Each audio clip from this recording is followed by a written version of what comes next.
আশুরা উপলক্ষে কি কি আমল করব, আশুরা রোজার ফজিলত কি এবং এবছর আশুরা রোজা কবে রাখতে হবে।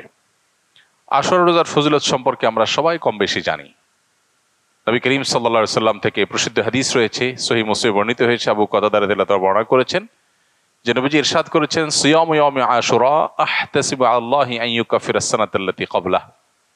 আশুরার রোজার ব্যাপারে আল্লাহর প্রতি আমার ধারণা হলো যে এর মাধ্যমে এক বছর পূর্বের গুনাহ আল্লাহ তাআলা মাফ করে দিবেন। এবং আশুরার এই রোজা এটা কতদিন যাবৎ পৃথিবীতে রাখা হচ্ছে, সেটার উত্তর হলো মুসা আলাইহিস সালামের সময় থেকে রাখা হচ্ছে। তার মানে কয়েক হাজার বছর ধরে এই আশুরার রোজা পৃথিবীতে রাখা হয়। এমন একটা ইবাদত যেটার ধারাবাহিকতা হাজার হাজার বছর। তো এই আশুরার রোজা রাখার গুরুত্ব অপরিসীম। সাহাবা ইকরাম নিজেরা তো রাখতেন, নিজেদের বাচ্চাদেরকে পর্যন্ত এই রোজা রাখতে উদ্বুদ্ধ করতেন, যারা রোজা রাখার মতো তাদেরকে, এবং সেই সাথে তাদেরকে খেলনা ইত্যাদি দিয়ে ভুলিয়ে রাখতেন। এটা ছিল নবী সাল্লাল্লাহু আলাইহি সাল্লামের সাহাবা ইকরামের সুন্নাহ। সেজন্য আশুরা রোজা আমরা রাখার চেষ্টা করব ইনশাআল্লাহ। এই বছর আশুরা রোজা আমরা কখন রাখবো, সেটার উত্তর হলো আজ বাংলাদেশে এবং এ অঞ্চলে যেহেতু একদিন পরে চাঁদ দেখা যায় মিডিল ইস্টের তুলনায়, সো আমাদের এখানে আজ ৮ই মুহররম।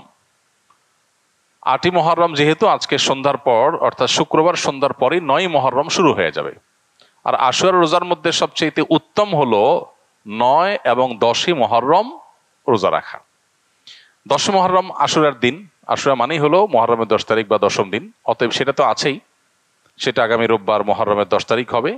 শনিবার দিবাগত রাতে সাহরি খেয়ে আমরা মূল রোজা আশুরা রোজাটা রাখবো ইনশাআল্লাহ। আর সাথে ৯ তারিখকে প্লাস করে রোজা রাখলে সেক্ষেত্রে আজকে দিবাগত রাতে আমাদেরকে সাহরি খেয়ে আগামীকালকে শনিবার রোজা রাখতে হবে, অর্থাৎ ৯ এবং ১০। তাহলে শুক্রবার দিবাগত রাত, আজ শুক্রবার দিবাগত রাতে আমরা সাহরি খেয়ে কালকে রোজা রাখবো ইনশাআল্লাহ। আবার আগামীকাল দিবাগত রাতে সাহরি খেয়ে তারপরের দিন রোজা রাখবো।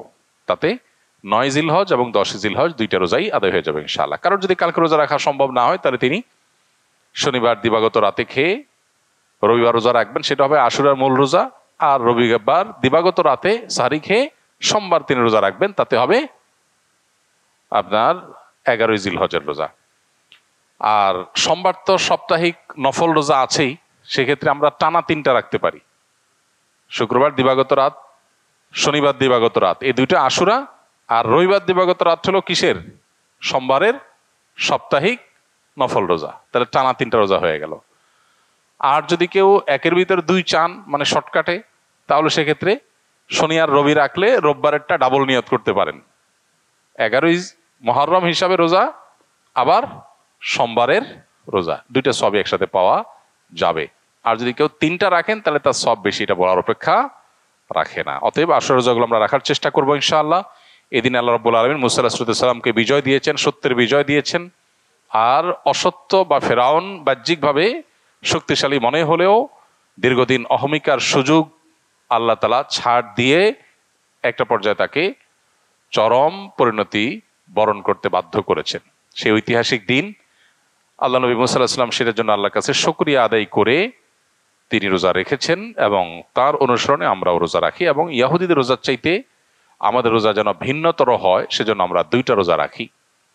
এবং সেই 2টা রোজার ভিতরে সবচেয়ে উত্তম হয় ৯-১০, ৯-১০ না পারলে ১০-১১, এই 2টা ধাপের রোজা।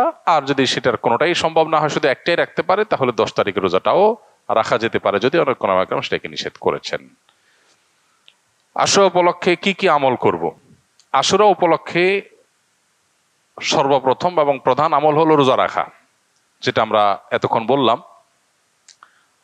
মুহররমের 10 তারিখ এবং তার সাথে 9 তারিখ, এই 2টা রাখা উত্তম। কারণ নবী সাল্লাল্লাহু আলাইহি ওয়াসাল্লাম বলেছেন, যদি আমি আগামী বছর বেঁচে থাকি তাহলে আমি 9-10 রোজা রাখবো। এই জন্য 9-10 রাখাটা উত্তম, এটা নবীজির স্বপ্ন ছিল, আকাঙ্ক্ষা ছিল। আর না হলে 10-11 রোজা রাখা, এটা হলো আশুরার প্রধান আমল। দ্বিতীয়ত, আশুরার এই দিবসের শিক্ষাটা গ্রহণ করা, এটা নিয়ে খুব বেশি আলোচনা হয় না। আলোচনা হয় শুধু আশুরার রোজা নিয়ে, ইতিহাসও আলোচনা হয়, কিন্তু আশুরার চেতনা কি, আশুরার শিক্ষা কি, আশুরা আমাদেরকে কি বার্তা দেয়, সেটা নিয়ে আলোচনা হয় না। সেটা আমরা আজকে আলোচনা করার চেষ্টা করেছি আলহামদুলিল্লাহ। অতএব আশুরা উপলক্ষে প্রতি বছরই আমাদের এই শিক্ষাটা ধারণ করা দরকার যে সত্যের বিজয় হবেই হবে দুদিন আগে আর দুদিন পরে, আর অসত্য এবং বাতিল লাঞ্ছিত, অপমানিত, পরাজিত, নিমজ্জিত হবেই হবে, সেটাও 2 দিন আগে বা পরে। ফেরাউন শক্তিশালী ছিল, ফেরাউন ক্ষমতাবান ছিল, জালিম ছিল, তাই বলে তার পক্ষাবলম্বন সত্যের অনুসন্ধানে মানুষরা করে নাই। মুসা আলাইহিস সালাম দুর্বল ছিলেন, তার অনুসারী বনী ইসরাঈলও দুর্বল ছিলেন, তারা শোষিত ছিলেন, আর ফেরাউন শোষণকারী ছিল। এই দুইয়ের মধ্যে আল্লাহ তাআলা চূড়ান্ত হাসি, শেষ হাসি, চূড়ান্ত বিজয় এটা দান করেছেন কাকে? মুসা আলাইহিস সালামকে। অতএব সত্যের বিজয় হয় 2 দিন আগে আর পরে। এই চেতনা, এই শিক্ষা মাথায় রেখে যদি আমরা চলি, আমরা সত্যের সাথে থাকবো, সেটা দুর্বল হলেও সত্যের সাথে থাকবো, সংখ্যায় কম হলেও। আমি শুধুমাত্র শক্তি, সামর্থ্য, দল, গ্রুপ, মতাদর্শ এগুলো দেখে, জোয়ার দেখে আমি চলবো না, আমি আদর্শের ভিত্তিতে চলবো। এই শিক্ষাটা আমাদেরকে আসলে দিয়ে থাকে। অতএব সেই শিক্ষাটা আমরা ধারণ করার চেষ্টা করব ইনশাআল্লাহ। আশুরা উপলক্ষে একটা হাদিস, যে হাদিসকে ইমাম তিরমিজি রাহিমাহুল্লাহ বিশুদ্ধ বললেও, হাসান বললেও, অন্য ইমামরা অনেকে জয়ীফ বলেছেন, সেটা হলো এই দিনে আল্লাহ তাআলা আল্লাহর বান্দাদেরকে মাফ করার ইতিহাস আছে। অতএব পরবর্তী জাতিরাও আল্লাহর কাছে তওবা করলে এই দিনে তওবা কবুল হবে, আল্লাহ তওবা করবেন, কবুল করবেন।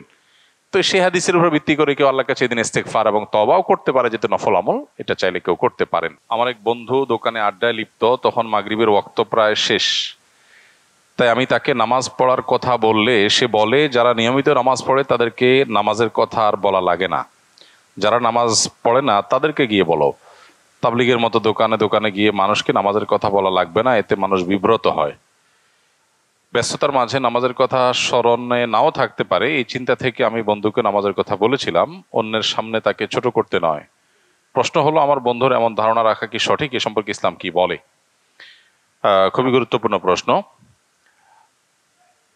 একজন নামাজি মানুষকেও নামাজের কথা স্মরণ করানো যেতে পারে, বিশেষ করে যখন মনে হয় যে তিনি ভুলে যাচ্ছেন, দেরি হয়ে যাচ্ছে, এরকম মনে হলে তখন তাকে স্মরণ করাতে দোষ নেই, স্মরণ করানো ভালো।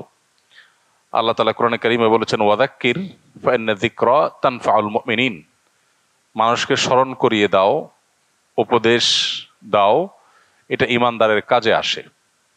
অতএব নামাজি ব্যক্তি হলে আর তাকে নামাজের কথা বলা লাগবে না, এটা ভুল ধারণা। আমাদের সমাজে অনেকে মনে করেন যে মুসলমানদেরকে আবার কিসের দাওয়াত, দাওয়াত দিবে তো অমুসলমানদেরকে, এটাও ভুল ধারণা। মুসলমানকেও দাওয়াত দেওয়া যাবে, অমুসলমানকেও দাওয়াত দিতে হবে, এবং যিনি নামাজি মানুষ তাকেও স্মরণ করানোটা দোষের কিছু না, বরং ভালো। কিন্তু এখানে যিনি স্মরণ করাবেন বা দাওয়াত দিবেন বা উপদেশ দিবেন, তাকে বিচক্ষণ হতে হবে, দায়িত্বশীল হতে হবে, তার আচরণ হতে হবে খুবই মার্জিত এবং খুবই চৌকস। আজকাল আমরা অনেকেই ইসলাম প্রচারের কাজ করি, কিন্তু এর জন্য যতটুকু হিকমাহ, যতটুকু প্রজ্ঞা, যতটুকু বিচক্ষণতা থাকা প্রয়োজন, ততটুকু আমরা অনেকেই রপ্ত করতে পারিনি। ফলে দেখা যায় ইসলাম প্রচার করতে গিয়ে ইসলামের প্রতি আরো মানুষকে বীতশ্রদ্ধ করছি। এটা খুবই ভয়াবহ ব্যাপার। একজন মানুষ নিয়মিত নামাজ পড়েন, প্রতিদিন তাকে আপনি নামাজের জন্য কমন যে ডাক, সেটা দেয়া প্রয়োজনীয় কোনো কাজ না, স্মরণ করাতে পারেন, ভাই নামাজের সময় হয়ে গেছে, ভাই জামাতের সময় হয়েছে, স্মরণ করানোতে দোষ নাই।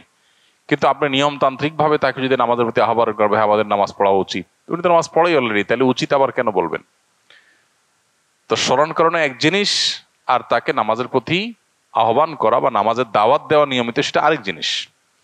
দাওয়াত যেন বিরক্তির কারণ না হয়। কেউ খুব ব্যস্ত আছে, খুব ঝামেলায় আছে, এই দিকটা মাথায় রেখে এই মুহূর্তে তাকে কিভাবে দাওয়াত দিতে হবে, কিভাবে দাওয়াত দিলে তিনি বিরক্ত হবেন না, সেই জিনিসটা মাথায় রাখতে হবে। আবার দেখা যায় যে এমন ভাবে দাওয়াত দেওয়া হয় অন্যদের সামনে তিনি খাটো হয়ে যান, সেই জিনিসগুলো মাথায় রাখতে হবে।